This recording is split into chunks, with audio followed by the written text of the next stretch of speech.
हो गया ना स्टार्ट? है सर। अच्छा देखिए, तो बेसिकली टेक्निकल एनालिसिस का क्लास है, ठीक है। एक सेकंड से,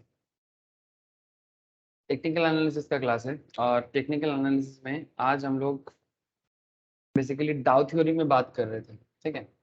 अच्छा, डाउ डाउ कोई नॉर्मल नाम नहीं है, आप लोगों को पहले भी मैंने लास्ट क्लास में बताया था। अच्छा, चौथा थोड़ा सा दिक्कत होगा, बट समझ में आ जाएगा, ठीक है।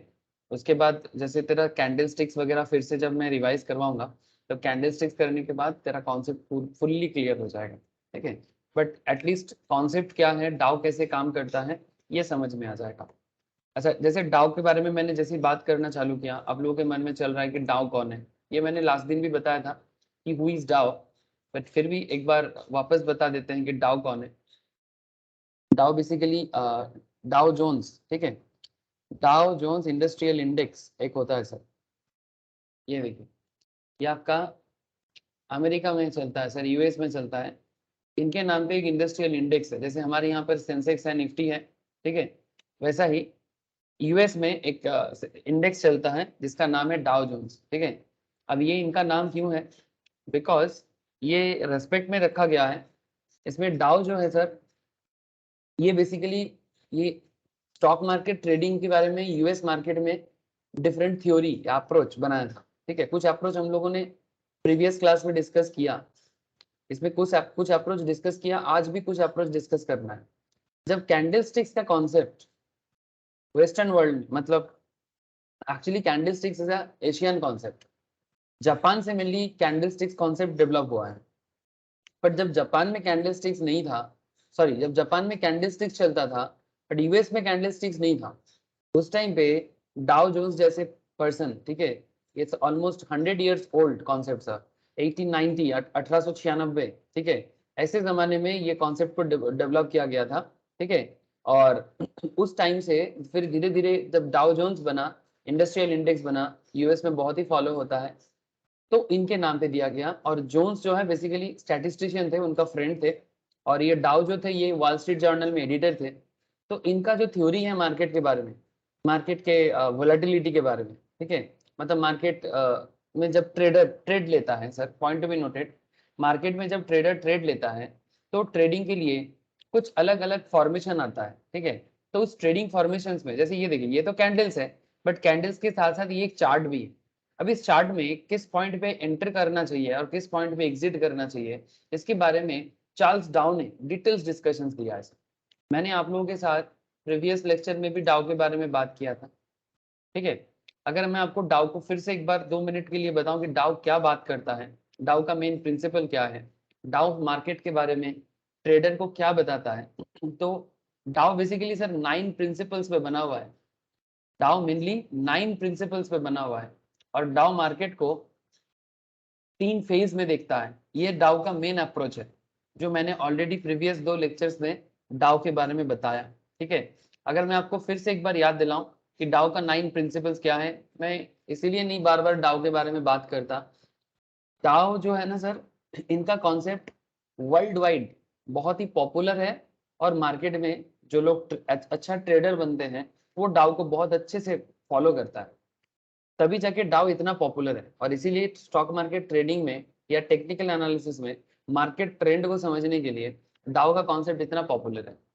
और आज भी मैं आपको डाउ के बारे में बात करूंगा, बट आज डाउ के बारे में मैं जो बात करने जा रहा हूँ आपके साथ, इसको हम लोग रेंज बोलते हैं, ट्रेडिंग रेंज। अब रेंज से आपको क्या याद आएगा, मैं समझाता हूँ कि रेंज में क्या बताना है। मतलब एक ट्रेडर कैसे अपना रेंज ढूंढ सकता है, किस रेंज में ट्रेड करना एक ट्रेडर के लिए प्रॉफिटेबल सिनेरियो हो सकता है, टारगेट क्या फिक्स करना चाहिए, स्टॉप लॉस कहां पर लगाना चाहिए। ऐसे स्टॉप लॉस का कॉन्सेप्ट तो इंडिविजुअल कैंडल से बता देता है, ठीक है। Individual candle support and resistance level जो मैंने प्रीवियसली डिस्कस करके रखा, जिन लोगों का नहीं हुआ वो लोग बाद में करेगा, ठीक है। जिन लोगों ने अभी तक कैंडल स्टिक्स नहीं पढ़ा, जिन लोगों ने अभी तक अलग अलग टेक्निकल पैरामीटर नहीं पढ़ा, वो बाद में पढ़ेगा सब, तो उसको लेके चिंता नहीं है। बट पॉइंट इज दैट कि कैंडल स्टिक्स आपको स्टॉप लॉस क्रिएट करना सिखाता है, बट अगर आप ये वेव थ्योरी, ठीक है, Elliott wave theory, Dow theory, मैं वेव के बारे में भी बात करने वाला हूँ, ठीक है। Elliott wave is also very famous concept, ठीक है। और एक कॉन्सेप्ट आता है सर कप एंड हैंडल बोल के एक कॉन्सेप्ट आता है, वो भी मैं बताऊंगा ओनेल का, ठीक है। ओनेल का एक कॉन्सेप्ट है, ये वेव थ्योरी यहाँ पर था मेरे पास, डाउ वर्सेस एलियट वेव का भी एक बड़ा कॉन्सेप्ट काम करता है, ठीक है। ये एक कुछ इस तरह का देखने में होता है, मतलब डाउ के साथ एलियट वेव मार्च करके भी हम लोग डिस्कस कर सकते हैं, ठीक है। मैं इसके बारे में भी आपको बताता हूँ, ठीक है। ये चार्टर्ड लोगों को भी पढ़ाया जाता है, ठीक है, सीएमए लोगों को भी पढ़ाया जाता है, ठीक है, सीएस को भी जानना चाहिए, ठीक है, और साथ में मार्केट एक्सपर्ट्स को तो जानना चाहिए ही चाहिए, ठीक है।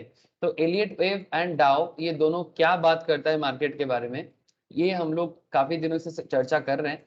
और अभी डाउ के बारे में पूरा फोकस करेंगे, फिर डाउ जैसे खत्म हो जाएगा फिर मैं आपको कप हैंडल के बारे में बात करूंगा, ठीक है। कप एंड हैंडल पैटर्न ये कुछ ऐसे देखने में होता है, ठीक है। आज मैं आपको डाउ के अंदर ये एक कॉन्सेप्ट है फ्लैग फॉर्मेशंस बोल के, जैसे एक कप हैंडल फॉर्म हुआ है ना, ऐसा ही फ्लैग फॉर्मेशंस होता है जो रेंज के अंदर एक्चुअली रेडी होता है।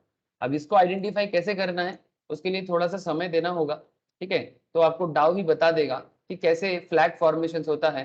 और आपको फ्लैग फॉर्मेशंस को, ये फ्लैग है सर, ये देखिए, दिखाई दे रहे हैं आप लोगों को फ्लैग, देखिए, जैसे मतलब इसको फ्लैग का तो नाम फ्लैग दिया तो गया है। है बट इसको फ्लैग तो है बट इसका पोल सा टेढ़ा है सर। हाँ बोलो। तो पोल तो कितना क्रूकेड है। फ्लैग है ठीक है बट जो पोल है, पोल हाँ तो सही से बन नहीं रहा स्ट्रेट। ठीक है, पोल बेसिकली स्ट्रेट ये लाइन नहीं है। वो सब तो आगे आगे बात करते हैं सर, ठीक है। मतलब ये स्ट्रेट लाइन नहीं है या फिर कितना टेढ़ा है वो सब धीरे धीरे समझ में आ जाएगा। But basically concept is that ये फ्लैग फॉर्मेशंस पे आपको क्या करना चाहिए, ठीक है। And there is another interesting concept, reward and risk ratio, ठीक है, इसको हम लोग आरआरआर बोलते हैं। मतलब आपको कितना रिस्क लेना चाहिए, एज ए ट्रेडर आपको कितना रिस्क लेना चाहिए और उसमें कितना रिवॉर्ड आपको मिलना चाहिए। मतलब आपका एक्सपेक्टेशन क्या होना चाहिए, मतलब किस लेवल का रिस्क लेने से आप मार्केट में एक स्टैंडर्ड लेवल में बने रहेंगे और आपको उतना रिस्क लेना जायज़ है, बेसिकली वो करना चाहिए। जिसको हम लोग एक मैथमेटिकल अप्रोच से सीखेंगे, reward risk ratio, reward and risk ratio, ठीक है। इसमें आपको कहाँ स्टॉप लॉस लगाना चाहिए, क्या टारगेट फिक्स करना चाहिए, क्या रिस्क होना चाहिए, क्या रिवार्ड होना चाहिए, ठीक है। इसको आरआरआर कहते हैं सर, ठीक है। और ये आरआरआर कॉन्सेप्ट भी एक्चुअली डाउ के कॉन्सेप्ट से ही डेवलप हुआ है, ठीक है।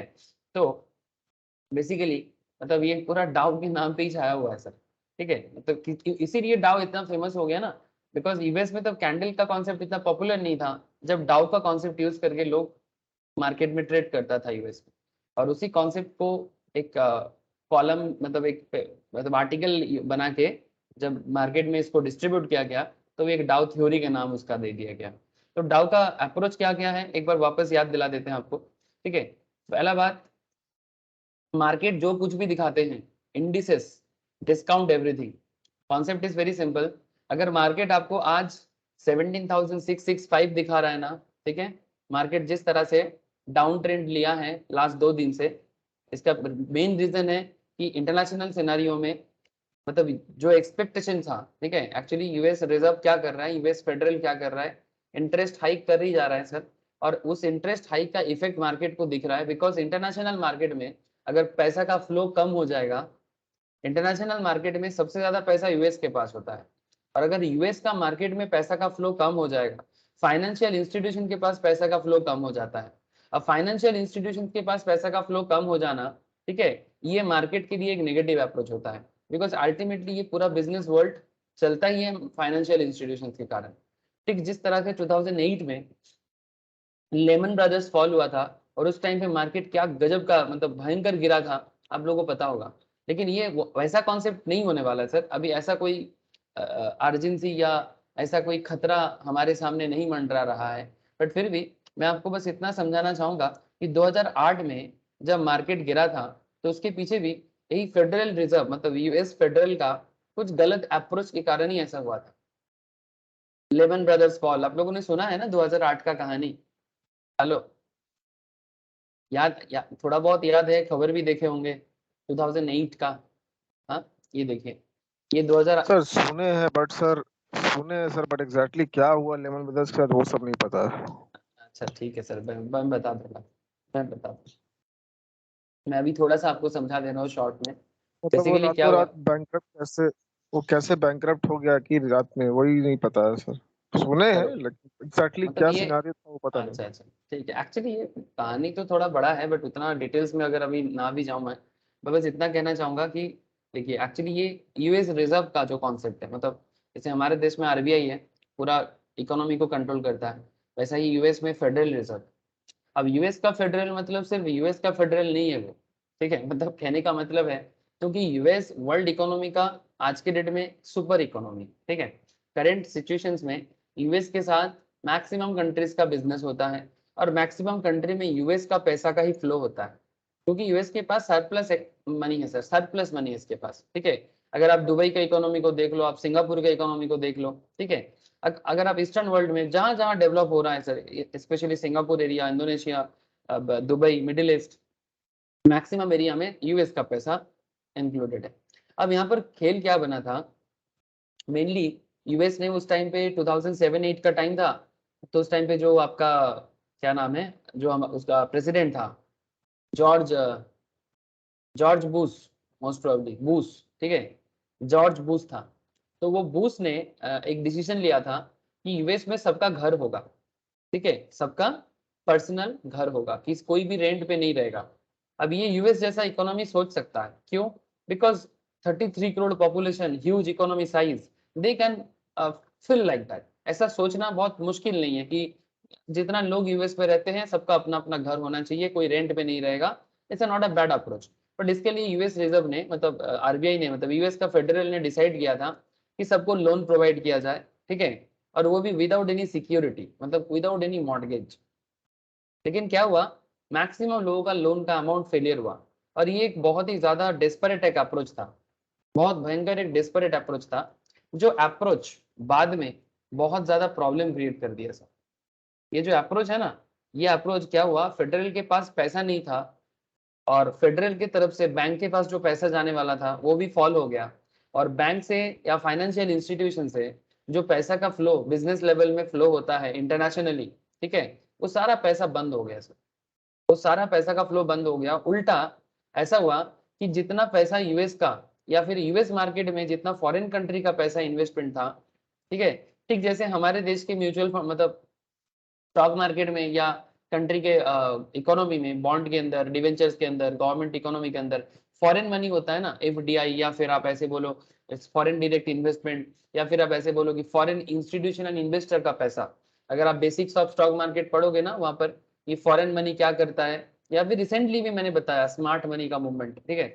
तो ये जितना फॉरेन मनी यूएस में था, यूएस से भी सबसे ज्यादा था चाइना का, चाइना बहुत बड़ा इन्वेस्टर था चाइना यूएस मार्केट में, सब पैसा उठाना चालू कर दिया।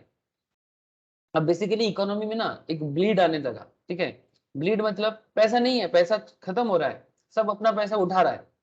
अब ऐसे हालत में पूरा मार्केट में पैसा का जो फ्लो था वो पूरा डिस्टर्ब हो गया, और मार्केट से भी पैसा गायब होने लगा, और इतना गायब होने लगा कि देखो, ये देखो, यहाँ चल रहा था मार्केट 6000 समथिंग में चल रहा था, 6000 से मार्केट गिर के with in few days, few years, few months में गिरते गिरते गिरते गिरते 2009 में, 2009 में 2000 में आके निफ्टी गिरा था, ये निफ्टी गिरा था। अब सोचो वर्ल्ड मार्केट में क्या हुआ था। तो मेन क्या कॉन्सेप्ट है, जहां से मनी का फ्लो होता है, कॉन्सेप्ट को एकदम सिंपल बना दीजिए, जहां से मनी का फ्लो होता है, अगर मॉनेटरी कॉन्सेप्ट में ही दिक्कत हो जाए, अगर मॉनेटरी पॉलिसी में दिक्कत हो जाए और पैसा फ्लो में डिस्ट्रप्शन आ जाए, तो पूरा इकोनॉमी उसमें प्रॉब्लम आता है। मनी एक इकोनॉमिक्स हम लोग को एक चीज सिखाते हैं, मनी एक ऐसा, क्या बताएं सर, एक ऐसा एसेट है जो काफी लिक्विड है। रिसेंटली मैंने कैश प्लानिंग के बारे में फाइनेंस में बात कर रहा था, ये आइडल एक एसेट है, मतलब इसका एक्चुअल में कोई यूज नहीं है। लेकिन अगर आप इसको गलत यूज करते हो, या फिर आप गलत तरीके से इसको मेंटेन करते हो, आपका प्रॉपर मेंटेनेंस नहीं हो पाता है, तो ये आपको खत्म भी कर सकता है, ठीक है। जैसा यूएस ने जो अप्रोच लिया था, जो पूरा वर्ल्ड इकोनॉमी को प्रॉब्लम में डाला था, और उसमें कुछ financial institutions like Lehman Brothers जैसे बड़े बड़े फाइनेंस कंपनीज, इन लोगों का भी बहुत बड़ा इफेक्ट था, क्योंकि उन लोगों का मार्केट में पैसा था, उनका पैसा नहीं आ रहा था तो वो फॉल तो करेगा। अब मूवी है इसके ऊपर, चाहे तो एक मूवी देख सकते हैं आप, इसके ऊपर काफी सारा मूवी बना है, हॉलीवुड में भी, इंडिया में भी शायद है, ठीक है। आप चाहो तो देख सकते हो कि क्या क्या हुआ था। मैंने जस्ट दो चार कहानी बताया इसका, बाकी बहुत बड़ा पहलू है इसका। तो मेरा आपको फिलहाल इतना कहना है कि मार्केट में जब भी ये बड़ा बड़ा फॉल देखने को मिलता है, और ये जो रिसेंट जो हम लोग देख रहे हैं, अभी का जो सिचुएशन हम लोग दिखाई दे रहा है हम लोगों को, ये कोई ऐसा चेतावनी नहीं है, कोई ऐसा नहीं है कि बहुत कुछ होने वाला है। अभी ऐसा कुछ तो है नहीं, मार्केट अभी स्टेबल है।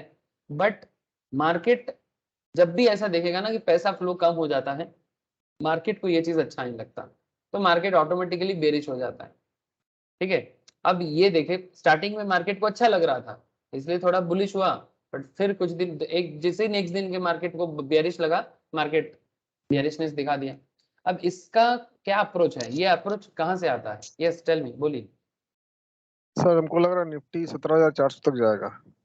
17,400 तक का मुझे भी वही लग रहा है, उसी हाँ, रेंज 200 में। तक भी जा सकता है। अगर 200 तोड़ेगा ना तो और नीचे जाएगा। छह 200 सोलह तोड़े, हजार नौ सौ का आसपास जाएगा। 200 तोड़ेगा तो ब्रेकआउट दे देगा, यही बोल रहे हैं ना? ब्रेक डाउन देगा, ब्रेक डाउन। हाँ सर।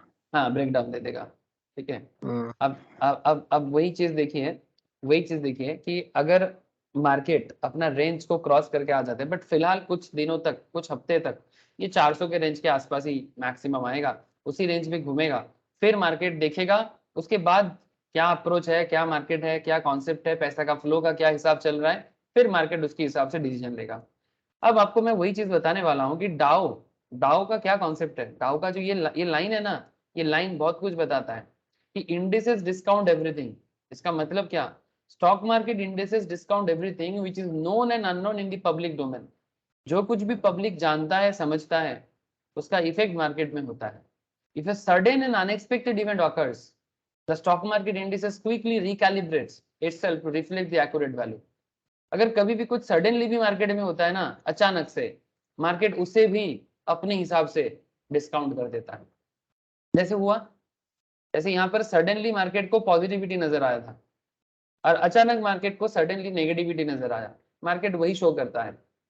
और ये डाउ का जो मानना है ना, ये मानना, आप अप्रोच को देखोगे कि मार्केट ऑलवेज वही चीज दिखाते हैं। भले कभी कभी मार्केट आपको ओवर वैल्यूड लगे, कभी कभी मार्केट आपको अंडर वैल्यूड लगे, ठीक है, कभी आपको मार्केट साइडवेज लगे, बट मार्केट एज पर डाउ जो कुछ भी दिखाते हैं, मार्केट डिस्काउंट एवरीथिंग, ठीक है। जो कोई भी इवेंट मार्केट को पॉजिटिव लगता है, मार्केट उसके हिसाब से अपना अप्रोच दिखाता है। अब आपको ये चीज धीरे धीरे डेवलप करना होगा कि कौन सा अप्रोच मार्केट को अच्छा लगता है, पॉजिटिव या बुलिशनेस दिखाता है, और कौन से अप्रोच में इकोनॉमी में, ये चीज आपको फंडामेंटल लेवल में बहुत क्लियर हो जाएगा जब आप लोग फंडामेंटल एनालिसिस डिटेल्स में पढ़ोगे कि मार्केट किस तरह का चीज के साथ पॉजिटिविटी ढूंढता है और किस कॉन्सेप्ट के साथ मार्केट नेगेटिव ढूंढता है।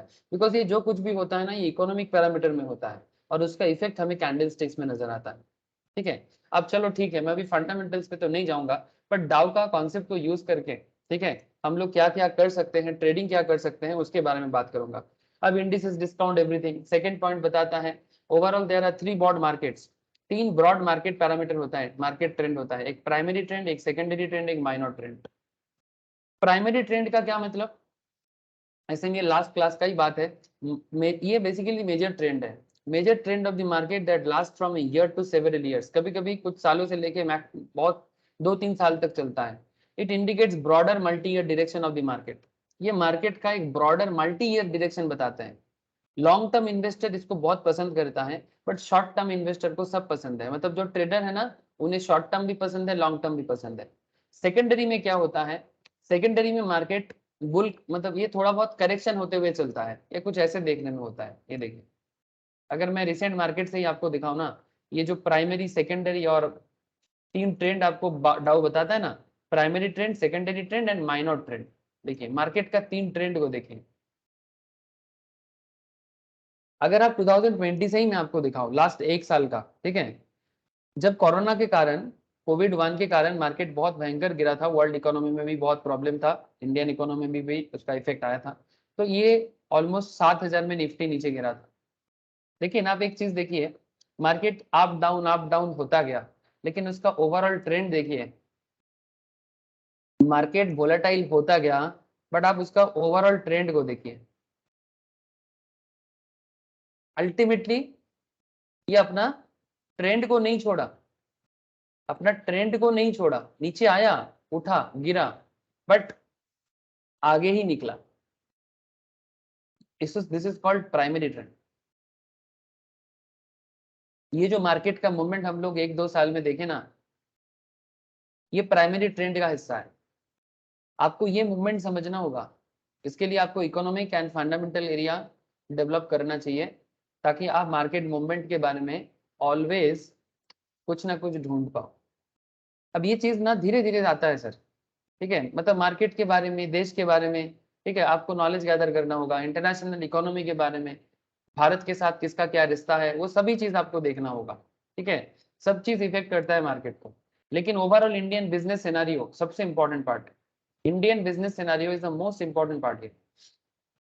तो प्राइमरी ट्रेंड में आपने ये देखा, बट सेकेंडरी ट्रेंड में आप देखोगे यहाँ पर सेकेंडरी के क्या होता है, this are correction to the primary trend. Think of this is a minor counter reaction to the larger movement. मतलब जब मार्केट बड़ा मूवमेंट लेके चलता है तो बीच बीच में थोड़ा सा पीछे मुड़ के देखता है। ये देखिए, जा रहा था, मार्केट जा रहा था और मैं तो रास्ते में जा रहा था, फिर थोड़ा सा पीछे मुड़ के देखा, फिर पीछे मुड़ के देखा, फिर पीछे मुड़ के देखा। रिसेंटली भी अगर आप आज के मार्केट में भी देखोगे, मार्केट जा रहा है, बट यहाँ पर लेटेस्ट में थोड़ा ज्यादा ही, ये रशिया यूक्रेन वार के बाद से, रशिया यूक्रेन वार के बाद से मार्केट कुछ ज्यादा ही पीछे मुड़ के देख रहा है, ठीक है। लेकिन ओवरऑल ट्रेंड जो है वो ट्रेंड नहीं छोड़ा अभी तक, ट्रेंड के साथ ही है, ठीक है। अब ये जो आप देख रहे हो ना, ये सेकेंडरी है, ये तो बीच बीच में जो ये थोड़ा सा बियरिशनेस दिखता है ओवरऑल ट्रेंड के बीच में, ठीक है, ये सेकेंडरी ट्रेंड है। And there is another concept, daily market fluctuation, जिसके बारे में हम लोग, जो लोग इंट्राडे ट्रेडर हैं, स्कैल्पर हैं, उनको ये डेली मार्केट फ्लक्चुएशन नजर आता है। This is called minor trend. ये माइनर ट्रेंड को बताता है। This is a daily market fluctuation, this is also called noise. इसको नॉइज भी कहते हैं, मार्केट नॉइज। मार्केट में डेली का एक चहल पहल, जिसका हमेशा कोई रीजन हो ऐसा भी नहीं है, कभी कभी बिना रीजन का भी करता रहता है।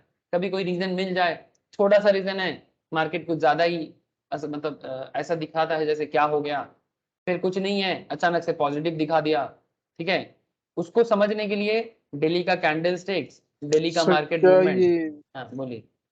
सर ये मार्केट नॉइस क्या हुआ सर, थोड़ा बताइए ना, इसको सुने हैं टर्म लेकिन पता नहीं है क्या मैं ये। तो लास्ट दिन तो मैं समझाया था, ठीक है, माइनर ट्रेंड है, द डेली मार्केट नहीं नहीं फ्लक्चुएशन इन द मार्केट, नहीं नहीं मार्केट। वो नहीं, मार्केट नॉइस नॉइस। हाँ, उसी को मार्केट नॉइज बोलते हैं। ये जो प्रतिदिन मार्केट में जो ये जो खरीदना बेचना चलता रहता है ना, ठीक है, ये हमेशा रीजंस पे नहीं होता, ये तो ट्रेडर लोग करता रहता है, ठीक है। जो लोग ट्रेडिंग करता है मार्केट में, वो लोग मार्केट में एक डेली, उनका किसी को बाई खरीदना करना है, किसी को सेल करना है, ठीक है। अब ये जो बाई सेल चलता रहता है ना, किसी को प्रॉफिट बुक करना है तो किसी को लॉस कम करना है, तो किसी को प्रॉफिट के लिए जाना है, ठीक है। ये इसका प्रॉपर रीजन नहीं है, ठीक है, ये डेली फ्लक्चुएशन है। And this is called noise, this is called noise. Noise तो होगा, आपको नॉइस में भी अपना पहचान बनाना पड़ेगा, लेकिन इंपॉर्टेंट इज दैट कि अगर आप मार्केट को अच्छे से समझते हो तो आपको प्राइमरी एंड सेकेंडरी ट्रेंड को भी समझना होगा। नॉइज और कुछ नहीं है, नॉइज ये जो डेली मार्केट फ्लक्चुएशन है, इसी को नॉइज बोलते हैं। ये जो हम डेली जो मार्केट में ये तो अप डाउन दिखता है, कभी कभी स्पिनिंग टॉप हो जाता है, तो तो कभी बोला वोलेटिलिटी नहीं बोलना चाहिए इसको, मतलब डेली मार्केट में जो अप डाउन जो भी बोलो आप, वोलेटिलिटी का कॉन्सेप्ट तो मैंने आपको लास्ट दिन समझाया, ठीक है। मतलब अल्टीमेटली लॉन्ग टर्म में जाके वो वोलेटिलिटी दिखाता है कि अपने एवरेज लाइन से वो कितना ऊपर जा रहा है, कितना नीचे जा रहा है, but day to day basis में मार्केट में जो जैसा चलता है, दैट इज कॉल्ड नॉइज। हर दिन का market movement, that is called noise. इसका प्रॉपर रीजन ढूंढना मुश्किल होता है, बट आप अगर ट्रेंड के साथ समझदारी रखते हो ना, मार्केट ट्रेंड के साथ अगर आप समझदारी रखते हो, तो आप ये डेली नॉइज को भी समझ सकते हो, डेली नॉइज को भी समझ सकते हो। ये और कुछ भी नहीं है, ये डाउ का ये मानना है कि secondary trend, primary trend and minor trend, ये तीन ट्रेंड जो है, ये तीनों ट्रेंड एक्चुअली मार्केट को बांध के रखा है। डेली ट्रेडर लोग जो है ना, जो स्काल्पिंग करता है, मतलब बड़े बड़े अमाउंट में छोटा छोटा मूवमेंट में पैसा लगाता है, ठीक है, 10 पैसा 20 पैसा के मार्जिन पे भी बड़ा अमाउंट खेलता है। कुछ लोग डेली इंट्राडे करता है, जिसका जैसा कैपिटल है, ठीक है, कोई लोन लेके भी मार्केट में पैसा डालते हैं। बट जो कुछ भी करते हैं वो बेसिकली कैंडल्स के भरोसे या मार्केट में ट्रेडिंग के भरोसे। कुछ स्टॉक है जिसका न्यूज का भी जरूरत नहीं पड़ता, उसमें डेली ऐसे ही ट्रेड चलता है, ठीक है, न्यूज का भी जरूरत नहीं पड़ता, ठीक है। अच्छा स्टॉक है, डेली उसमें buy sell buy sell buy sell buy sell बना रहता है। तो बड़ा सिंपल है, ये माइनर ट्रेंड को बताते हैं। तो प्राइमरी, सेकेंडरी एंड माइनर, ये तीनों ट्रेंड तीनों मिलके अल्टीमेटली मार्केट को बनाते हैं, अल्टीमेटली मार्केट को बनाते हैं। और इसको बनाने के लिए वॉल्यूम एक कॉन्सेप्ट है जो मैंने ऑलरेडी आपको समझा के आया, बाद में मैं फिर से वॉल्यूम के बारे में बात करूंगा। एंड साइडवेज मार्केट दिखने को मिलता है। एंड और एक चीज डाउ का मानना है, डाउ का मानना है कि sideways market can substitute secondary market. और डाउ का और एक मानना है, the closing price is the most sacred. जो क्लोजिंग प्राइस नजर आता है ना वो सबसे प्योर है, ठीक है। क्यों? जो दिखा रहे मार्केट वही है। अब मार्केट ना रेंज बना के चलता है, अब वही मैं आपको समझाने वाला हूँ कि ये रेंज में ट्रेड कैसे करना है, जो आज का मेन विषय है मेरा, ठीक है। जैसे कभी कभी आप देखेंगे रिलायंस इंडस्ट्रीज को, अगर 2010 से 13 के बीच में देखोगे तो रिलायंस 860 से 990 के बीच में 3 साल रहा है, 3 साल लगातार। इवन आईटीसी रिसेंटली आईटीसी कम से कम 2 साल रहा है, कम से कम 150 से 200 250 के रेंज पे। मतलब कभी कभी साइडवेज मार्केट लंबा खींचता है, लंबा खींचता है। अब अगर आप इस पर्टिकुलर साइडवेज कॉन्सेप्ट को समझ जाते हो तो आप एक ही स्टॉक को लेके ट्रेड करते करते बड़ा हो जाओगे। सीरियसली मजाक नहीं कर रहे हैं। आप अगर रिलायंस को देखोगे ना,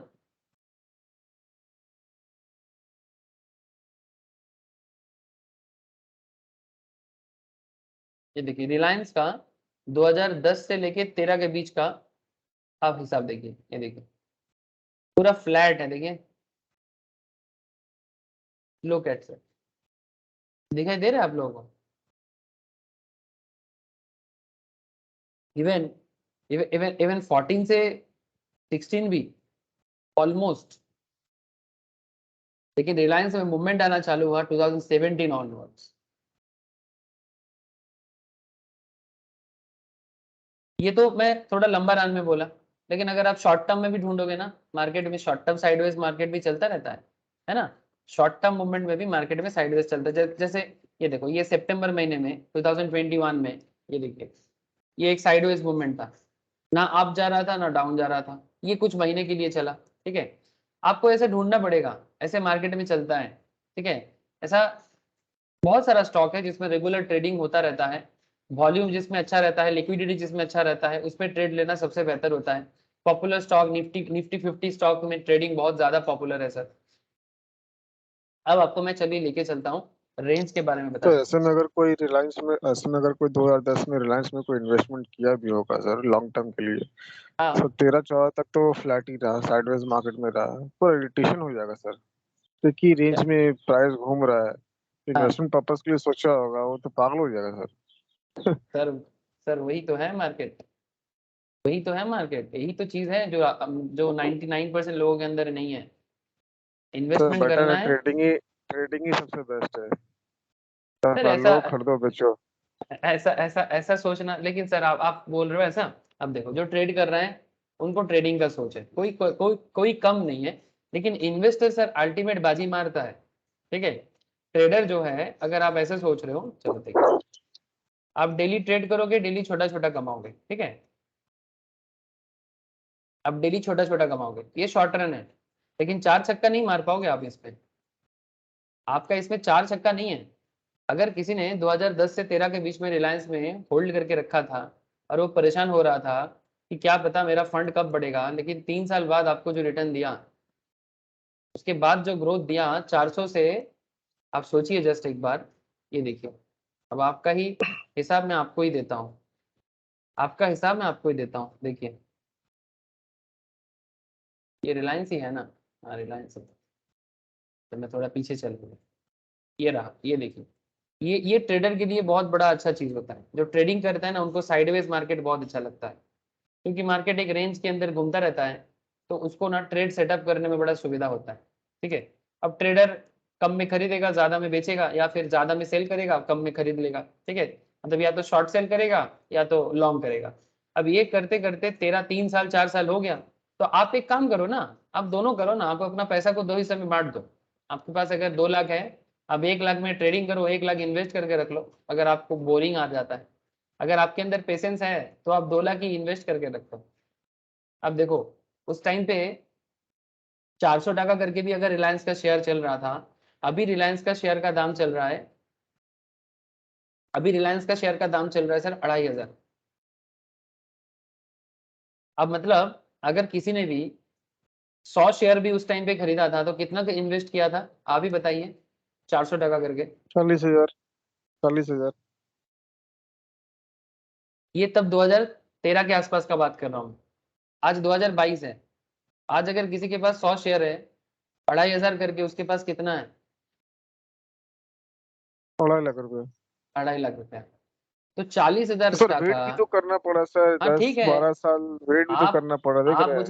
आप मुझे एक चीज बताइए, 7 साल, 14 से लिया मैंने, ठीक है, 2014 से ठीक है। बात कर रहा हूँ। ठीक है। 7-8 साल, ठीक है। 7 ईयर, 7 ईयर्स अप्रॉक्स पकड़ लेते हैं। 7-8 ईयर्स में कौन सा बैंक आपका 40,000 को 2.5 लाख बना के देता है, आप मुझे बताइए।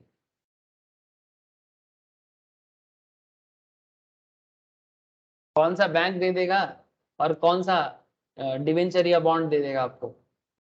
40,000 मतलब ये कितना गुना बढ़ा है? 5 गुना, 5 टाइम्स, डबल नहीं, 5 गुना आपका पैसा डबल हुआ है।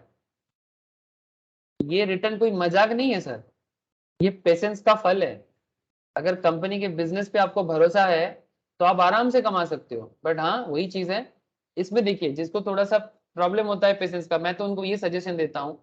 सपोज आपके पास 40,000 था 2014 में, आप एक काम करते, आप 20,000 ट्रेडिंग में यूज करते, डेली ट्रेडिंग में खर्चा करते, और 20,000 आप इन्वेस्ट कर देते, तो कम से कम ये। हाँ, पोर्टफोलियो को डाइवर्सिफाई करने में बेटर है। हाँ, आप डाइवर्सिफाई कर देते, इसमें भी आपको लॉन्ग टर्म में ग्रोथ भी मिल जाता, और आप ट्रेडिंग करके भी आपका जो बोरिंगनेस है वो आप दूर कर देते, ठीक है, उसमें भी आप कमा लेते, ठीक है। तो ऐसा नहीं है, अगर आप सटीक तरह से फंडामेंटल करते हो और सही टाइम पे एंट्री करते हो ना, तो मार्केट आपको हमेशा मौका देता है। और 10 के 13 के बीच में ना, इंडियन मार्केट में भी पॉलिटिकल प्रॉब्लम था, ठीक है, बहुत ज्यादा। 10 से 13 का जो बीच का समय था ना, बहुत पॉलिटिकल इश्यूज था, मतलब बेसिकली ग्रोथ नहीं था, एकदम स्लो पड़ गया था, ठीक है, चेंज का माहौल बन रहा था, ठीक है, और मनमोहन सिंह अकेला कुछ कर नहीं पा रहा था, बिकॉज गवर्नमेंट का पॉलिसी बहुत ही बेकार पीछे जा रहा था, इंटरनेशनली भी फॉरेन मनी भी इंडियन मार्केट में आना पसंद नहीं कर रहा था। आप बात को समझे, ठीक है, वही रीजन था कि उस टाइम पे भारत में ऐसी सिचुएशंस हुआ। लेकिन 2014 के बाद से एक कॉन्फिडेंस मिल गया फॉरेन मार्केट को, ठीक है, और इसी तरह धीरे धीरे वो ग्रोथ नजर आया। इसीलिए ये जो ग्रोथ देखिए ना, 2010 से 14 के बीच में मार्केट का ग्रोथ देखिए, और 14 से अभी का मार्केट में देखिए आप, बीच बीच में कोरोना भी आया, रशिया यूक्रेन का वार भी हुआ, बट फिर भी मार्केट अपना ग्रोथ बना के रखा। ये चीज अगर आप फील करेंगे ना, तो ही समझ पाएंगे कि चल क्या रहा है मार्केट में, मार्केट क्या पसंद करता है, मार्केट क्या चाहता है। अप डाउन बहुत रहा है, बट फिर भी मार्केट अपना ग्रोथ की तरफ बढ़ा। अब ठीक है सर, ये मैन टू मैन वैरी करता है, मैं इसके बारे में স্যার टिप्पणी नहीं 7 करूंगा। বছর বললেন তো ওটা? 7 বছর। তাহলে স্যার প্রায় 24-এর উপরে রিটার্ন দিয়েছে। 24% তাই তো? হ্যাঁ স্যার, 24 পয়েন্ট সামথিং, 84। 24% कोई जोक नहीं है। हाँ, वारेन बफेट, आप लोगों को पता होगा, वारेन बफेट लास्ट 20 ईयर से एवरेज में कितना कमाते हैं जानते हैं? 20%। अब लोगों को लगता है 20% छोटा अमाउंट है क्या? आप 20% रेगुलर बेसिस में कमा के दिखाइए। लोग ना ज्यादा ये जो मल्टी बेगर स्टॉक ये सब सोचते हैं ना, ये देख के लोग पागल हो जाते हैं। वो कभी कभी तुक्काबाजी है, मतलब कुछ लाख फेवर, जैसे कुछ फेवर, जैसे रिसेंटली मेरा, जैसे आप लोगों को पता होगा, जैसे ये रिसेंटली मैंने 2-3 बताया आपको, जिसको मिल गया ठीक है, अच्छा दे दिया, ठीक है, कैंप्स का बहुत सारा ऐसा है। लेकिन ऐसा नहीं है, अगर आप 20% 25% ओवरऑल पोर्टफोलियो में कमाते हो ना, आप अच्छे पोजिशन पे हो। और अगर आप ट्रेडिंग करते हो, आप अपना जो पैसा है उसको आप डिस्ट्रीब्यूट कर लो थोड़ा, ठीक है, कुछ पैसा ट्रेडिंग में दे दो, कुछ पैसा आप एक्टिव इनकम को भी बढ़ाइए, ठीक है, कुछ पैसे ट्रेडिंग में दे दो, कुछ पैसे इन्वेस्टमेंट में दे दो। ओवरऑल दोनों दोनों एरिया से आप बढ़ते रहो, एक में आप कंपनी पे भरोसा करो, एक पे आप खुद पे भरोसा करो। प्रॉब्लम क्या है? आपका तो पैसा कमाने से मतलब है, आपका तो पैसा ग्रोथ होने से मतलब है। पेशेंस भी एक चीज है जो स्मार्ट वे में सीखना चाहिए सर, ठीक है, मैं तो वही मानता हूँ सर। मैं उस दिन हिसाब कर रहा था, मेरा पोर्टफोलियो में लास्ट 4 साल में ऑलमोस्ट 50% का ग्रोथ रहा है, जो 4-5 अकाउंट मिला के मैं एक्चुअली मैम बता रहा था इतना सारा इन्वेस्टमेंट क्या क्या कर रहे हैं इन्वेस्टमेंट। मैं बोले चलो रुको दिख बैठते हैं देखने हाँ के सर, लिए। आप बताए नहीं सर, आप अपना कभी आप क्या इन्वेस्टमेंट कौन सा पोजिशनल लेते हैं, स्विंग लेते हैं, ऑप्शन में करते हैं, बताए नहीं कभी आप। सर वही तो बता रहे हैं आपको, ठीक है। मैं उस दिन हाँ? देख रहा था मेरा क्या करिए, मैं ज्यादातर इन्वेस्टमेंट करता हूँ सर, मेरा सबसे प्रेफरेबल कॉन्सेप्ट है इन्वेस्टमेंट करना, ठीक है। और कभी कभी मैं पोजिशनल ट्रेड लेता हूँ, लाइक 1 मंथ के हिसाब से, 1-2 वीक्स के हिसाब से, ये मुझे ज्यादा पसंद आता है। डेली बैठना तो मेरे लिए पॉसिबल नहीं है, ठीक है। तो क्योंकि क्लास का प्रेशर कुछ ज्यादा रहता है, तो डेली का कॉन्सेप्ट के साथ मैं नहीं चल पाता उतना। बट हाँ, पोजिशनल में जैसे मैं रिसेंटली पेटीएम में एक अच्छा पोजिशनल ट्रेड लिया, मैं आपको क्लास में बता रहा था आप लोग। हम्म। तो इसी तरह से नॉर्मली मैं इन्वेस्टमेंट ज्यादा करता हूँ, मतलब 6 मंथ्स 1 ईयर, ठीक है। और मैं कुछ स्टॉक वैसे होते हैं जिसपे मैं खरीद के रख देता हूँ तो जिंदगी भर के लिए रख देता हूँ। मतलब मेरा ऐसा मानना है कि चुपचाप रख लो, तो तुमको कब क्या बना देगा तुमको पता ही नहीं चलेगा। कौन सा स्टॉक सर? जैसे एक देखो, मैंने इन्फोसिस लिया था 3-4 साल पहले, तब 400 में लिया था मैंने, ठीक है। अब इन्फोसिस चल रहा है कम से कम 1,500 के ऊपर चल रहा है, मैं तो देखना भी बंद कर दिया, ठीक है। कितना शेयर अब लिया था आपने सर? हाँ, 400 में लिया था मैंने। नहीं नहीं, कितना कितना क्वांटिटी? मैंने शायद एक 100-200 के आसपास लिया था। बीच में कुछ पैसे का जरूरत पड़ा था, बेच दिया आधा, आधा रख दिया, ठीक है। फिर एक अच्छा इन्वेस्टमेंट था सर कैम्स में, ठीक है। कैम्स में मैंने रिसेंटली सेल कर दिया कैम्स को, ठीक है। कैम्स के बारे में मैंने 2018-19 में बोला था, ज्योति को शायद पता होगा। हाँ ज्योति, याद है कैम्स? ज्योति ज्योति का बेसिक के क्लास में बोला यस था सर। मैंने। Yes sir. कैम्स कैम्स में हम लोग 1200 के आसपास मैंने कैम्स के बारे में बोला था। कैम्स का मार्केट में क्या गया था, कैम्स ज्यादा दिन नहीं रखना पड़ा मुझे, कैम्स बहुत फास्ट मूवमेंट सर दिया आप था सर। फंडामेंटली सर आप फंडामेंटली स्ट्रॉन्ग कंपनी का बात कर रहे हैं ना? हाँ, मैं वैसा वैसा कंपनी में ज्यादा पसंद करता हूँ, ठीक है, जिसमें एक्चुअली पैसा मेरे को दिखता है, ठीक है। जैसे ये कैम्स सर कुछ रिसेंटली। शेयर्स का लिस्ट सर कुछ शेयर्स का लिस्ट शेयर कीजिएगा ना, जिसमें लिक्विडिटी ज्यादा है। लिक्विडिटी ज्यादा है, मतलब जो ज्यादा बाई सेल हो जाता है। हाँ हाँ, उसका लिस्ट चाहिए सर एक। निफ्टी 50 बेस्ट है सर। नहीं, निफ्टी का बाद भी, मिड कैप में भी या निफ्टी स्मॉल निफ्टी कैप में नेक्स्ट, भी हाँ अच्छा निफ्टी। खासा। हाँ ठीक है, अगर कुछ स्मॉल कैप और इसका मैं आपको मैं ग्रुप में शेयर करूँगा, ठीक है। हाँ सर, प्लीज बस शेयर कीजिएगा ना। हाँ। ये मैंने लिया था 1200 में, ये मैंने लिया था 1200 में। ये देखिए एकदम एकदम लो रेंज में मैंने लिया था इसको, आते ही लिया था, मुझे आईपीओ नहीं मिला था। फिर जैसे आईपीओ मार्केट चला गया उसके बाद मैंने इसको लिया था, और इसको मैंने सेल किया। मैंने लिया था और मैम के अकाउंट से भी मैंने लेके रखा था इसको, मैंने सेल किया कम से कम इस रेंज में 3600 के समथिंग में मैंने सेल किया था, ठीक है। कितना दिन में, 1 साल में 1200 से 3600, 3 गुना हो गया था मेरा। फिर मैंने उसको सेल किया, कुछ अभी भी शायद कुछ स्टॉक पोर्टफोलियो में है, देखना कैप्स क्या पड़ेगा। कंपनी है सर? सर ये म्यूचुअल फंड कंपनीज का कंप्यूटर एज मैनेजमेंट सर्विस, ये म्यूचुअल फंड कंपनीज को मैनेज करता है, मतलब म्यूचुअल फंड का जो डेटा होता है उसको मैनेज करने का काम करता है, ठीक है। इसका मोनोपोली है, इसका कोई कॉम्पिटिटर नहीं है। एक कॉम्पिटिटर था कार्वी, कार्वी स्टॉक ब्रोकिंग नहीं, कार्वी का एक ऐसा ही डेटाबेस मैनेजमेंट कंपनी था, ठीक है। लेकिन कैम्स, कार्वी का बिजनेस हालत खराब हो गया, तो पूरा कैम्स के ऊपर अपना ही है, इसलिए कैम्स बहुत ग्रोथ दिया था। लेकिन रिसेंटली मार्केट में इसका मतलब वो ज्यादा, मतलब जरूरत से ज्यादा बढ़ गया था, ठीक है। इसीलिए सेल होके प्रॉफिट बुक करके अभी नीचे आ गया, ठीक है। तो इस ऐसा बहुत सारा कॉन्सेप्ट है, मतलब नाम गिना गिना के खत्म नहीं कर सकता। छोड़ो सर, मैं बताऊंगा, ठीक है, ऐसा आता रहता है सर। जैसे रिसेंटली मैं ड्रीम फोक्स में बताया, मैंने सीरमा में भी बताया, अच्छा स्टॉक था, अगर किसी ने भी लिया है। अदानी विल्मर, हाँ। एक मेरा रिसेंटली एक चीज मेरा खराब गया है, दैट इज पेटीएम। जब शुरू में आया था उस टाइम पे मुझे लगा था कि पेटीएम इतना नहीं गिरेगा, वो थोड़ा गिर गया। जोमेटो के बारे में मेरा इतना कॉन्फिडेंस नहीं था, बट पेटीएम के बारे में मेरा थोड़ा कॉन्फिडेंस था। बट पेटीएम के बारे में ट्रेडिंग में यूज हो गया मेरा। अच्छा ठीक है, चलो, मेरा कहानी तो आप लोगों को मैं ऐसे बताता रहता हूँ, आप समझ जाते हो कि मैं क्या पसंद करता हूँ, ठीक है। लेकिन आप रेंज को समझिए डाउ के हिसाब से।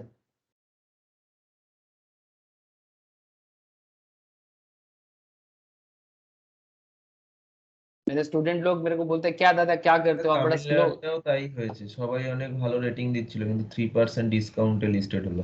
मैं बोला था, इसलिए मुझे तमिलनाडु के बारे में बोला था, तुम लोग पूछा था मुझे।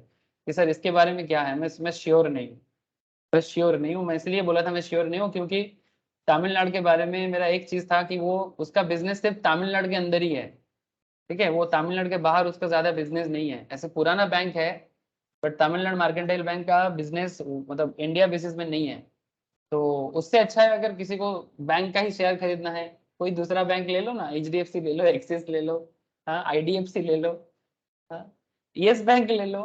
यस बैंक के बारे में तो काफी दिनों से मैं बोले जा रहा हूँ, लेके रख लो सर, 100-200 जितना हो सकता है लेके रख लो 4-5 साल के लिए।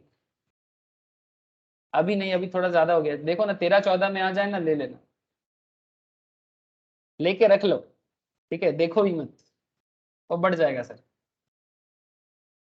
तमिलनाडु के बारे में मेरे को था डिस्काउंट में लिस्ट हुआ, मैं देखा नहीं तो बोला बोल के, मुझे पता था ये, मेरे को वैसे श्योरिटी था कि तमिलनाडु का, कोई मुझे पूछा था सर तमिलनाडु का क्या होगा, तो मुझे लगा था कि उतना चांसेस नहीं लग रहा तो था। यस बैंक में आप फंडामेंटल एनालिसिस किए हैं क्या? हाँ किया है ना। अच्छा मैं शेयर तो करूंगा ये बैंक का। क्या क्या क्या लग रहा है आपको सर इसका? मैं बोला तो 4-5 साल के लिए खरीद के रख लीजिए, 13-14 का जब भी दाम आएगा खरीद लीजिएगा। 12 में आ जाए तो बहुत अच्छा, बट 12 आने का चांसेस अभी कम है। 13-14 टका आ जाए खरीद के रख लीजिए, जितना मर्जी खरीद के रख लीजिए। स्टूडेंट लोग बहुत खरीद के रखा है 4-5 साल के लिए, ऑलरेडी प्रॉफिट दिख रहा है सबको, 3-4 टका प्रॉफिट तो आ ही गया। कितना चल रहा है ये इसका?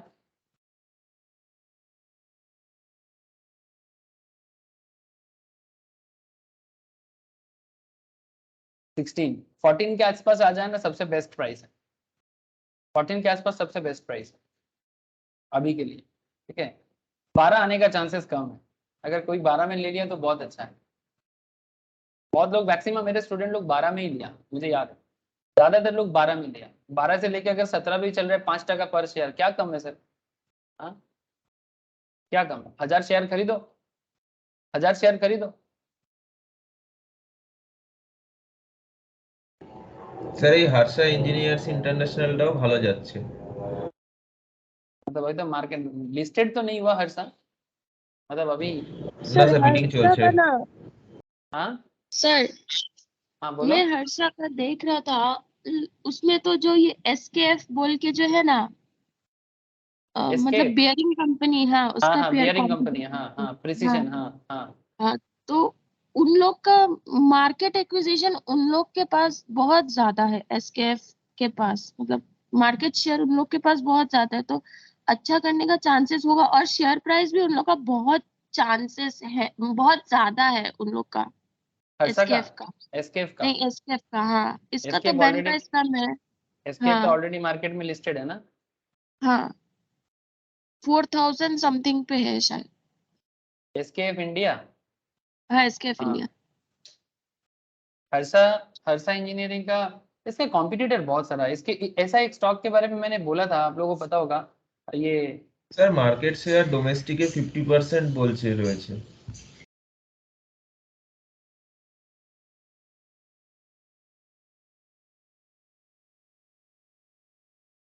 नहीं ये इसके, ऐसा ही एक कंपनी के बारे में मैंने बोला था, ज्योति को याद होगा, ये सोना BLW, याद है सोना ये ज्योति? सोना yes sir, BLW, yes sir. हाँ वो काफी अच्छा स्टॉक निकला था, वो बेसिकली ई व्हीकल के लिए है।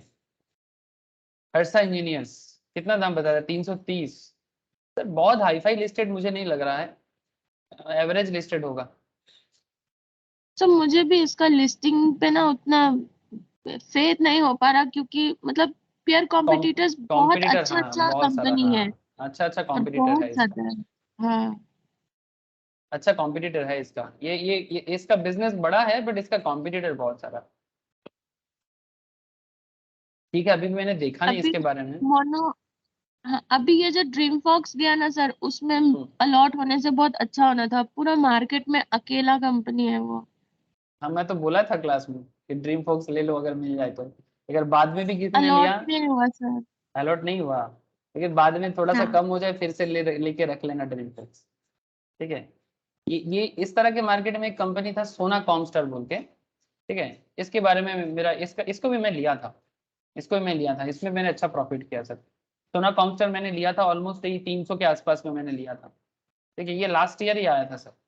लास्ट ईयर ही आया था, 300 में लिया था मैंने, इसको बेचा था 550 के आसपास के रेंज में, 250 में बेच दिया था। लेकिन उसके बाद भी ये स्टॉक गया था, उसके बाद भी ये गया था, मैंने ऐसा रेंज में बेचा था 580 समथिंग, लेकिन उसके बाद भी ये स्टॉक में ग्रोथ था। अभी भी ये थोड़ा गिर गया है, 523 में आ गया है, मतलब ये इसका एवरेज रेंज है, यही रेंज इसका होना चाहिए था। लेकिन वही होता है ना, मार्केट थोड़ा बढ़ा देता है, मतलब इमोशनल हो जाते हैं। अल्टीमेटली गिर के नीचे ही आया, 500 के रेंज में ही आया। मुझे यही पता था, मेरा एनालिसिस यही था कि अगर मैं 200 300 250 300 में लेता हूँ तो मोटा मोटी 500 550 तो ये जाएगा। और बहुत जल्दी पहुंच गया था, मतलब मैंने इसको लिया था करीब जून जुलाई में, और ये पहुंच गया था ऑलमोस्ट सितंबर में ही, टारगेट हिट कर गया था 3 महीने में। ठीक है, पोजिशनल था मेरा ये।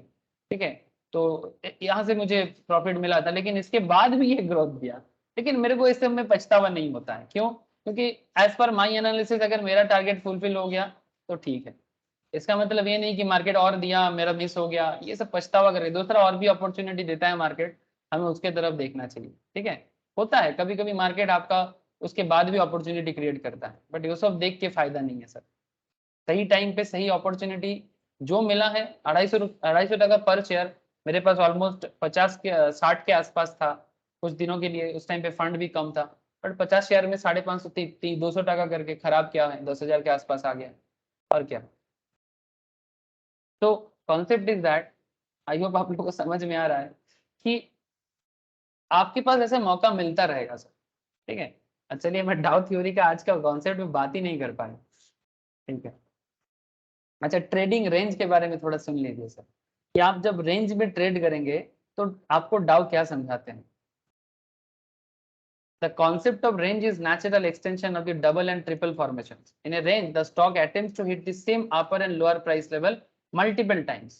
जैसे अभी अभी मैंने आपको रिलायंस में बताया ना कि बार बार रिलायंस 10 से 13, 14 से 15, मतलब ऑलमोस्ट एक ही रेंज में घूमे जा रहा था। This is also referred to as sideways market, as the price oscillates in a narrow range without forming a particular trend. ना तो बुल बनता है मार्केट और ना तो बियर बनता है मार्केट, दोनों के बीच में लटकता है। तो बुल और बियर के बीच में जो लटकता है उसको साइडवेज बोलते हैं। और एक मजा का बात यह है सर कि साइडवेज मार्केट ट्रेडर का हेवन है, ट्रेडर को बहुत पसंद है। So when both the buyer and sellers are not confident about the market direction, the price would typically move in a range, and hence typical long-term investors would find the market a bit frustrating. जैसे कि अभी सुमित जी बता रहा था, जो long term investors है वो frustrate हो जाता है। अब मेरे जैसा बंदा छोड़ो सर, ऐसा मैं कुछ जरूरत से ज्यादा ही पेशेंस है। ठीक है, उतना मैं सोचता ही नहीं, लेकिन मैक्सिमम लोग इतना कौन वेट करेगा, इतना वेट। तो मैं तो एक्चुअली जब क्रिकेट भी खेलता था, मेरे को 3 दिन आउट नहीं कर पाता था सर। हाँ, बॉल करे जा रहे हैं, बॉलर थके जा रहा है, मैं बैट करे जा रहा हूँ। ठीक है, तो ये अलग कॉन्सेप्ट है, माइंड सेटअप है सर। लेकिन बात यही है कि 3 साल 2 साल 1 साल तक आजकल लोगों के पास इतना पेशेंस बहुत कम है, लेकिन वही उसके बीच में जिसका है वो उसमें भी रान बना लेता है। लेकिन point is that typical long term investors don't like sideways market, वो फ्रस्ट्रेट हो जाते हैं ज्यादातर केस में। लेकिन ये पीरियड ट्रेडर के लिए अच्छा होता है, जैसे कि सुमित जी बता रहा था, एकदम सही बताया सुमित जी। ठीक है, ट्रेडिंग करके अच्छा मिल जाएगा, क्या फालतू में इन्वेस्ट करके फेंक के रखना है। चलो गुड गुड आइडिया। ठीक है, अगर आपका माइंड ये देखिए, इसीलिए मैं एक चीज बताता हूँ हमेशा कि आप किस टाइप का इंसान हो उस पर भी डिपेंड करता है कि आप कौन सा अपॉर्चुनिटी लेना पसंद करोगे। अब ये देखिए डीएलएफ का एक स्क्रीनशॉट है। ठीक है, क्या क्या बना था मार्केट में, देखिए तब डीएलएफ चल रहा था मार्केट में 149 पॉइंट समथिंग लेटेस्ट में, लेकिन सॉरी 182 मार्केट में चल रहा था। अब आप यहाँ पर देखिए 182 में 149, ये हाईएस्ट गया था। ठीक है, 149 इसका लास्ट लेवल है। अब इसमें आप एक चीज देखिए, यहाँ पर सर्किल दिखाई दे रहा है आप लोगों को, तो था ज्योति सुमित जी, आप लोगों को सर्किल दिखाई दे रहा है? हाँ सर, सपोर्ट है तो। Yes sir. हाँ, जहां पर आपको 2 सर्किल दिखा, ये एक्चुअली अपर लेवल है और सपोर्ट जोन है। वेरी गुड सर, ये सपोर्ट लेवल है, तो 165 इसका सपोर्ट लेवल है। और लोअर लेवल में आप देखिए 128 का जो जोन है वो बेसिकली, सॉरी ये रेजिस्टेंस है, गलत लैंग्वेज हो गया sir. This is a resistance level and this is the support level. ठीक है। चौथा, सपोर्ट रेजिस्टेंस का डिटेल्स क्लासेस हैं, एक बार जरूर देखना है। हाँ, जिन लोगों ने सपोर्ट रेजिस्टेंस का डिटेल्स नहीं पढ़ा उनको डिटेल्स पढ़ाया गया है, सो डोंट वरी, या फिर बाद में जब मैं फिर से रिवाइज करवाऊंगा फिर से मैं पढ़ाऊंगा सपोर्ट रेजिस्टेंस। अब यहाँ पर आपको 3 चीज देखना है। देखिए, जब ऐसा ट्रेड आपके सामने आ जाए और आपको क्या नजर देखना है, मतलब इसमें क्या चीज आपको हेल्प करेगा, देखो अब यहाँ पर ना कुछ इंटरेस्टिंग चीज बना है। कैंडल स्टिक्स आइडेंटिफाई करना सबसे पहला काम है आपका। क्या बता सकते हो ये कौन सा कैंडल फॉर्म हुआ है? सर चौथा लास्ट को में तो शायद, हैमर है सर। कहाँ है हमारे सर? ये तो इंगल्फिंग दिख रहा लास्ट, है। एकदम लास्ट का बात कर रहे हैं ना आप? नहीं नहीं, एकदम लास्ट में बात कर रहे हैं ना, ये लास्ट वाला, क्लोजिंग कैंडल। ये वाला सर, ये वाला जिसमें मेरा, हाँ। जिसमें मैं गोला कर रहा हूँ, आप वो वाला बताइए। ओ अच्छा, हाँ इनगल्फिंग है वो, बुलिश इनगल्फिंग है। Bullish engulfing. ट्रेंड क्या है? Down trend. Down trend. तो डाउन ट्रेंड में अगर बुलिश इंगल्फिंग फॉर्म हो जाए, इससे बढ़िया चीज हो सकता है क्या? इससे बढ़िया चीज नहीं हो सकता। ट्रेडर के लिए ना ये मतलब टाइमिंग का खेल है। ऐसा चीज दिख जाए ना, एकदम पैसा लेके रेडी रहो। ठीक है, अब टारगेट कैसे फिक्स करना है मैं आपको बताता हूँ। तो बेसिकली इस पॉइंट में ट्रेडर कहाँ बाई करेगा बोले तो, ये देखिए, जब ये रेड फॉर्म हुआ, पहला वाला रेड फॉर्म हुआ, मतलब मार्केट को और नीचे लेके जाने का सोच रहा था, बट मार्केट और नीचे जाने के लिए रेडी नहीं है, बिकॉज वो ऑलरेडी सपोर्ट लेवल में आ चुका है।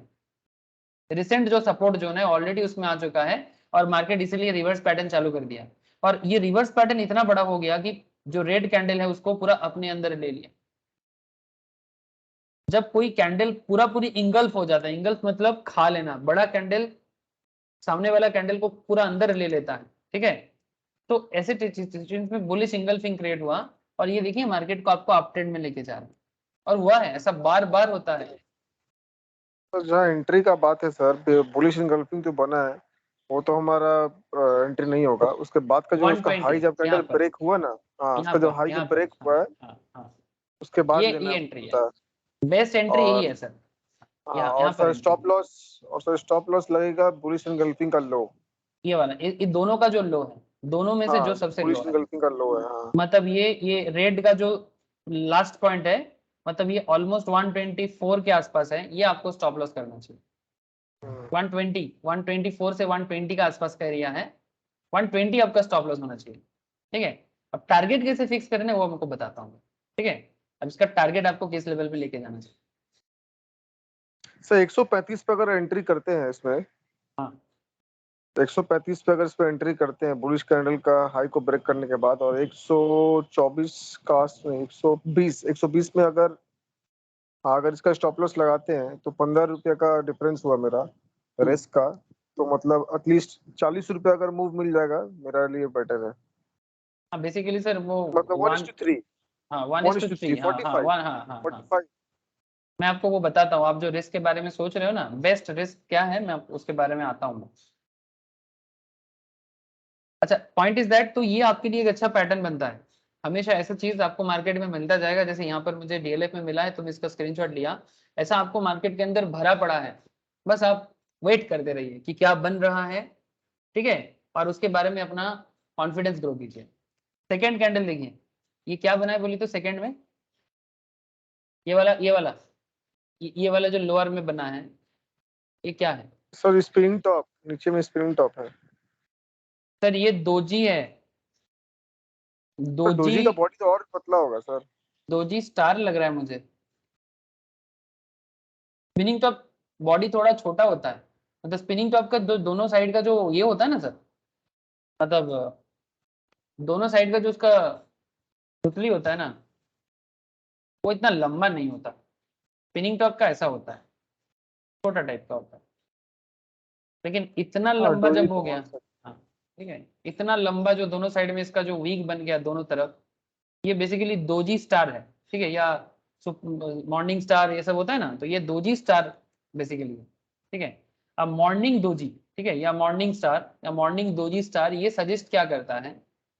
अब जिन लोगों का कैंडल स्टिक्स अभी भी क्लियर नहीं हुआ, जैसे मुझे पता है तौथा ने नहीं किया अभी तक कैंडल का क्लास, तौथा मैं कैंडल का क्लास शेयर करूंगा, बैठे बैठे एक बार जरूर देख लेना सारा कैंडल का कैरेक्टर। ठीक है, हर कैंडल का कैरेक्टर जानना बहुत जरूरी है। अब ये देखो, जब बियरिश मोमेंट में दोजी क्रिएट होता है ना, तो वो मार्केट को ना आप ही लेके जाने का बात करता है, और वो भी सपोर्ट जोन में क्रिएट हुआ है। सबसे मजा का बात ये है सर, जब सपोर्ट जोन में डोजी क्रिएट होता है वो मार्केट को बुलिश ही लेके जाता है। आपको ट्रेड यहाँ सेटअप करना चाहिए, मतलब 135 के आसपास। लेकिन अब देखो सर बात क्या है, ऐसा कैंडल स्टिक्स आपको कॉन्फिडेंट वाला मिलेगा। अच्छा और देखिए, अच्छा इसमें क्या हुआ है बोलिए तो, ये मार्केट अप ट्रेंड में बना था, और ये देखिए ये आपका एक मारूबुजू बना है, बहुत भयंकर टाइप का मारूबुजू है। मारूबुजू मतलब जिस कैंडल का बाल नहीं होता है, मतलब जिसका विग नहीं होता है, ठीक है, दोनों तरफ से जो उसका विग बना हुआ है, अपर और लोअर उतना ज्यादा नहीं है, तो ये दोनों मार्केट को देखिए नीचे खींचा है। तो कहने का मतलब है ये आपका लॉन्ग के लिए है, मतलब अभी खरीदो इस पोजीशंस पे, और ये आपका शॉर्ट के लिए है। शॉर्ट मतलब पहले सेल कर देना, बाद में बाई कर लेना, बाद में बाई कर लेना, ठीक है, ये शॉर्ट सेल के लिए है।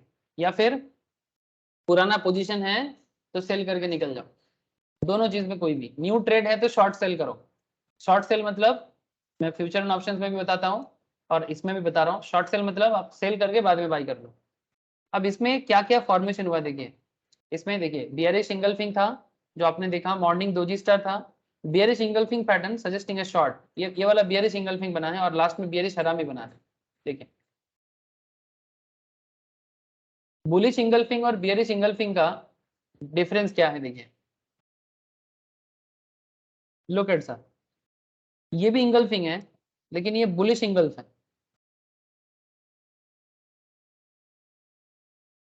मतलब प्रायर ट्रेंड बेरिश है, मतलब डाउन ट्रेंड है। पहले वाला कैंडल रेड बनेगा, मतलब मार्केट को और नीचे जाने का बात करेगा, बट मार्केट नीचे नहीं जाएगा। सेकेंड कैंडल बुलिश हो जाएगा और इतना बड़ा हो जाएगा कि वो पहले वाला लाल कैंडल को अंदर ले ले, मतलब ये इसके अंदर ढक जाता है। बट यहाँ पर देखिए ये बियरिश इंगल्फिंग, ये सब चीज मैं ऐसे ही कैंडल स्टिक्स में बताता हूँ डिटेल्स में। बियरिश इंगल्फिंग में प्रायर ट्रेंड क्या है, look at sir, up trend है। अप ट्रेंड में पहले वाला कैंडल ब्लू ही होगा, मतलब पॉजिटिव रहेगा, मतलब वो चाहेगा कि मार्केट और आप जाए, बट ज्यादा नहीं जा पाएगा। सेकेंड कैंडल बेयरिश हो जाएगा, और इतना बेयरिश होगा कि पहले वाला कैंडल को वो अपने अंदर इंगल्फ कर ले। इंगल्फ मतलब एक बड़ा छोटा कैंडल बड़ा कैंडल के अंदर आ जाता है, मतलब ये इसके अंदर इसका वीक के साथ ये ऑलमोस्ट इसके अंदर आ जाता है। तो ऐसे सिचुएशंस में इसको बेयरिश इंगल्फिंग बोलते हैं। और साथ में देखिए ये मारूबुजू भी है, ये मारूबुजू भी है। मारूबुजू मतलब टकला, टकला कैंडल, ठीक है, जिसके सर पे बाल नहीं होता, ये मार्केट में इंडिसीजन क्रिएट करता है। तो यहाँ पर डबल कैंडल स्टिक्स भी हुआ है, मतलब मल्टीपल कैंडल स्टिक्स में बेयरिश इंगल्फिंग भी है, सिंगल कैंडल स्टिक्स में मारूबुजू भी है। दोनों के तरफ से देखो तो मार्केट डाउन ही जाएगा, और मार्केट डाउन गया है। मतलब आपको क्या करना चाहिए ऐसे सिचुएशंस में, आपको इस एरिया में सेल कर देना चाहिए, आपको मोटा मोटी यहाँ पर सेल करना चाहिए। अगर आप यहाँ पर भी समझ जाते हो आप यहाँ भी कर सकते हो, बिकॉज ऑलरेडी इसका क्या है, ये ओपन हुआ था यहाँ पर, क्लोज होगा यहाँ पर, ठीक है, तो आप इसके क्लोज में भी बाई कर सकते हो। इसके क्लोज में बाई करो, सॉरी बाई नहीं सेल करोगे, सॉरी शॉर्ट सेल ना, तो आप 150 में सेल करोगे सर, अगर आप पूरा दिन को देख लेते हो, ठीक है। और अगर आप बीच में ही समझ जाते हो कि भाई मार्केट तो डाउन जाने वाला है, तो आप 155 में भी सेल कर सकते हो। और उसके बाद आप मोटा मोटी टारगेट बना सकते हो 130 125 तक। कैसे टारगेट बनाओगे मैं बताता हूँ। और आपको स्टॉप लॉस लगाना चाहिए इसके हाईएस्ट लेवल तक, दैट इज 170 165, ऑलमोस्ट 165 के ऊपर 170 आपको स्टॉप लॉस होना चाहिए। 150 155 आपका अगर सेलिंग है तो 170 में स्टॉप लॉस लगाओ, मतलब मार्केट, ताकि मार्केट ऊपर ना जाए, और आप टारगेट लगाओ, मतलब बाई कर लेना 130 के आसपास बाई कर लेना, तो 20% का एक प्रॉफिट आप बना सकते हो। ये शॉर्ट सेल है, पहले सेल करके बाद में बाई करना। तो अच्छा और एक देखिए अनदर कैंडलस्टिक देखिए। तो शॉर्ट सेल तो हमेशा इंट्राडे में ही होगा ना? हाँ इंट्राडे में होता है, और ऑप्शन फ्यूचर एंड ऑप्शंस में होता है।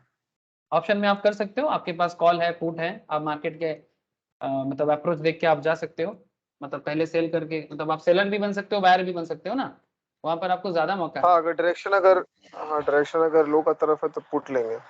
ठीक है, आपको पता है वहां पर क्या होता है। ये वाला देखिए सर, ये क्या है बोले तो, इसमें कौन सा कैंडल फॉर्म हुआ है? हाँ ज्योति बोलो, ये क्या है? ये बियरिश हरामी है, हाँ सर, बियरिश हरामी पैटर्न। हरामी, वेरी गुड सर, ये हरामी है। बट ये हरामी हिंदी वाला हरामी नहीं रे बाबा, हिंदी वाला हरामी नहीं, ये जापानी वाला हरामी, जिसका मतलब होता है, जिसका मतलब होता है प्रेग्नेंट वुमन, है ना। जैसे ये बड़ा कैंडल जो है इसको माँ मदर फिगर समझा जाता है, और उसके बीच पास एक छोटा सा कैंडल फॉर्म हुआ ना, जैसे माँ के पेट में बच्चा जैसे होता है, कुछ वैसा ही देखने में होता है। चौथा बुझते পারছিস देखे, चौथार একটু অসুবিধা হবে।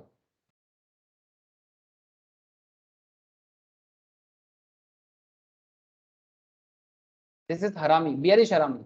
क्यों बियरिश हरामी, क्यों? बिकॉज अप ट्रेंड में हुआ है, मतलब प्रायर ट्रेंड क्या है, अप ट्रेंड है, तो प्रायर ट्रेंड में हरामी है, मतलब मार्केट अभी नीचे जाएगा। लेकिन अगर ये यही हरामी अगर डाउन ट्रेंड में होता तो मार्केट ऊपर जाता।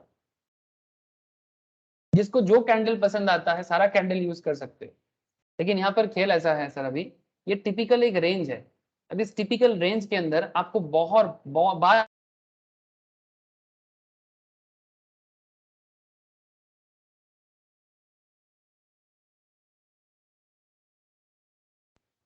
Multiple times and continue to trade within the range, और इसी रेंज में घूम रहा है ये पर्टिकुलर स्टॉक।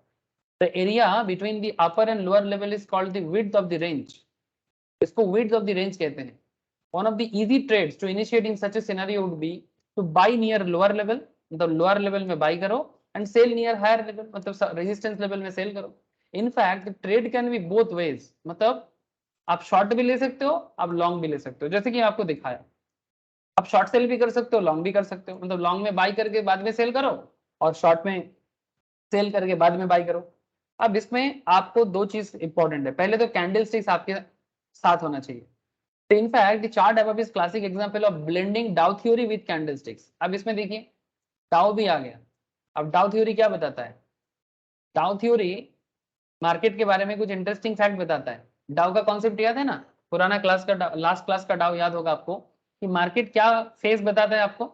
मार्केट का एक फेज होता है सर, मार्केट एक्यूमुलेट करता है, मार्कअप करता है, डिस्ट्रीब्यूट करता है। देखिए सर, मार्केट एक्यूमुलेट किया, मैं गंगा नदी से बताया था, एक्यूमुलेट करेगा, मार्कअप करेगा, फिर डिस्ट्रीब्यूट करेगा। अब ये डाउ है, अब इसको कैंडल्स के साथ मैच कराओ, अब इसको कैंडल के साथ मैच कराओ सर।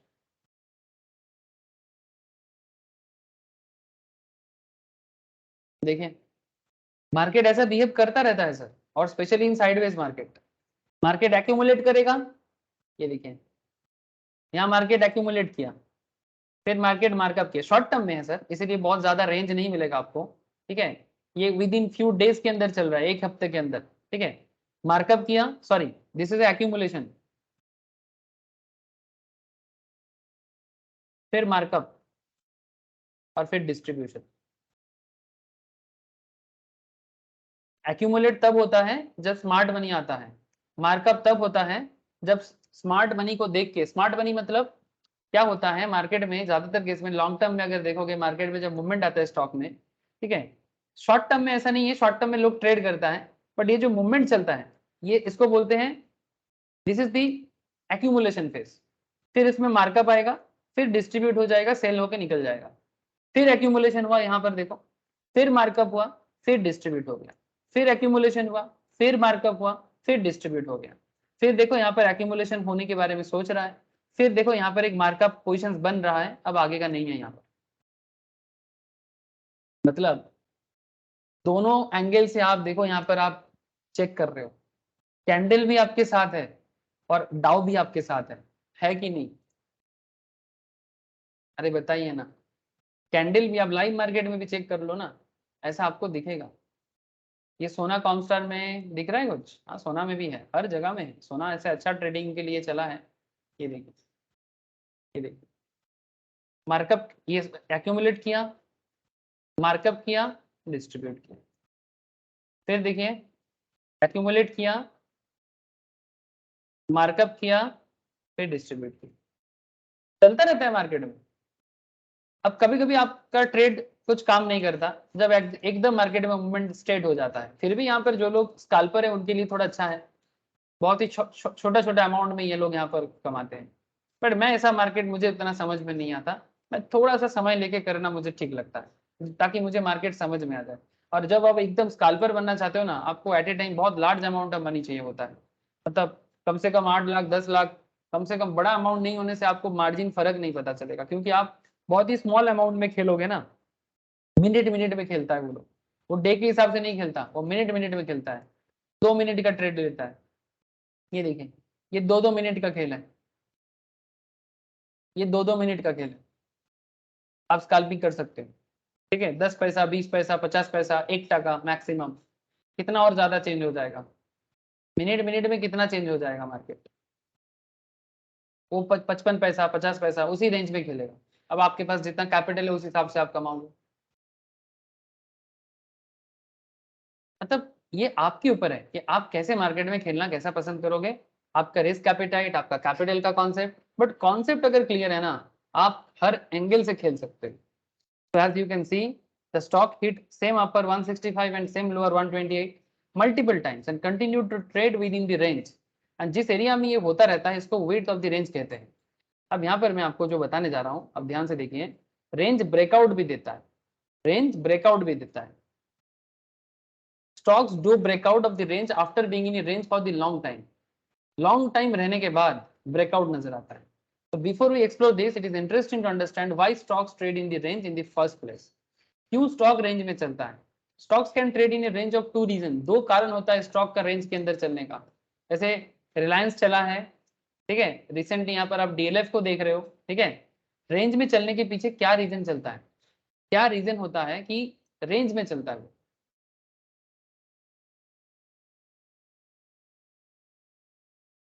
ध्यान से सुनिए बात, कि जब रेंज में चलना मतलब साइडवेज में चलना, साइडवेज मार्केट, जब मार्केट में कोई अप या डाउन मूवमेंट नजर नहीं आता, when there are no meaningful fundamental triggers, जब मार्केट में किसी कंपनी के बारे में, किसी स्टॉक के बारे में, किसी इंडेक्स के बारे में कोई फंडामेंटल कॉन्सेप्ट ना हो that can move the stock, these triggers are usually quarterly और annual results। ज्यादातर केस में क्वार्टर रिजल्ट जो होता है कंपनी का और एनुअल रिजल्ट्स अनाउंसमेंट जो होता है वो बेसिकली ट्रिगर करता है। अगर मार्केट में कोई न्यू प्रोडक्ट लॉन्च होता है, कोई न्यू जियोग्राफिक एक्सपेंशन होता है, मतलब दूसरे किसी कंट्री में बिजनेस बढ़ा रहा है, चेंज इन मैनेजमेंट, सीईओ बदलता है, सीईओ बदल रहा है, इन्फोसिस में हुआ था ऐसा मुझे याद है, इन्फोसिस में जब सीईओ बदला था, एसबीआई में हुआ है सर, एसबीआई में हुआ है, अरुंधति भट्टाचार्य एसबीआई का चेयरमैन थे, उनके हाथ से जब मैं नाम भूल जा रहा हूँ, जो करेंट है अरुंधति भट्टाचार्य के बाद, जब उनपे शिफ्ट हुआ था तो मार्केट एसबीआई में बुलिश हुआ था। इन्फोसिस में विशाल सिक्का थे, विशाल सिक्का से जैसे ही मार्केट में आपका अभी जो है कुछ पारेख मोस्ट प्रॉब्ली, सलील पारेख मोस्ट प्रॉब्ली, जब उनको गया था तो मार्केट डाउन गया था, बिकॉज विशाल सिक्का मार्केट को काफी डेवलप किया था इन्फोसिस का, तो लोगों को पसंद नहीं आया था। लेकिन धीरे धीरे जब लोगों को पता चला कि नहीं इनके हाथ में भी इन्फोसिस सेफ है, तो इन्फोसिस भी स्टेबल हो गया। आप देखना चाहते हो तो आप कंपनी के फंडामेंटल्स में जाके चेक कर सकते हो, देखोगे, ये देखो,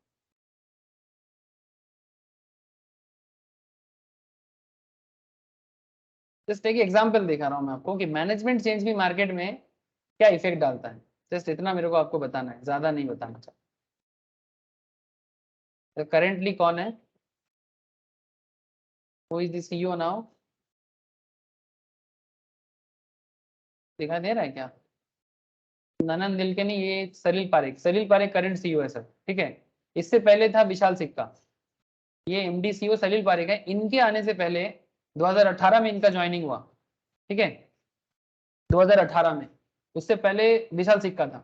विशाल सिक्का जब इन्फोसिस छोड़ रहा था, एक्चुअली ननन नीलकेनी एंड आपका इन्फोसिस का जो फाउंडर मेंबर है, नाम क्या है बताओ ना, बहुत ही फेमस इंसान है सर, नारायण मूर्ति। वो लोग विशाल सिक्का को हटाने के लिए थोड़ा सा उनको पसंद नहीं था, विशाल सिक्का बहुत ज्यादा सैलरी उठा रहा था, कुछ मैनेज प्रॉब्लम था उनको, तो वो छोड़ दिया। लेकिन ये बात मार्केट को अच्छा नहीं लगा, मार्केट को अच्छा नहीं लगा तो मार्केट डाउन में चला गया था। मैं उस टाइम पे इन्फोसिस पे एक ट्रेड भी लिया था, तो मुझे पता था, इसीलिए और ज़्यादा। तो एग्जैक्टली ये चीज़ होता रहता है सर, ठीक है, कि मैनेजमेंट चेंज, जॉइंट वेंचर्स, कोई कंपनी मार्च कर रहा है, जैसे वोडाफोन आइडिया में हुआ है। वोडाफोन आइडिया एकदम खत्म हो रहा था, लेकिन जब दोनों मार्च कर गया, मार्केट को थोड़ा कॉन्फिडेंस आ गया, है ना, मार्केट को कॉन्फिडेंस आ गया। merger, acquisitions, when there is nothing exciting or nothing bad about the company, the stock tend to trade in trading range. The range under these circumstances could be quite long lasting until a meaningful trigger occurs. जैसे रिलायंस में हुआ है, जब तक कोई meaningful चीज नहीं हुआ 2017 तक रिलायंस वैसा चलता गया। आइचर मोटर, रॉयल एनफील्ड का सेल बढ़ा 2014 से, तब से आइचर मोटर के बिजनेस में डेवलपमेंट आया। उससे पहले 300-400 में घूमे ही जा रहा था, घूमे जा रहा था।